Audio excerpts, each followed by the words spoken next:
Welcome to JH. In this guide, I will show you how to set up a new publication on Substack. The process is quite simple. To start, navigate to the bottom and click the More button, then select Settings. This will open your account settings page. Scroll down until you find the Publications section and click on Create another publication. Here, you need to choose your Substack URL and then click Continue.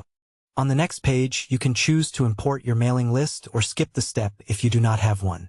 You also have the option to add your first subscribers, like friends or family, or you can just hit skip. Next, you can choose to recommend other Substacks or skip this part as well. Your publication is now successfully created.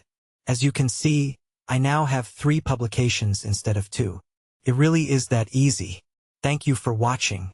If this tutorial helped you, please consider liking the video and subscribing.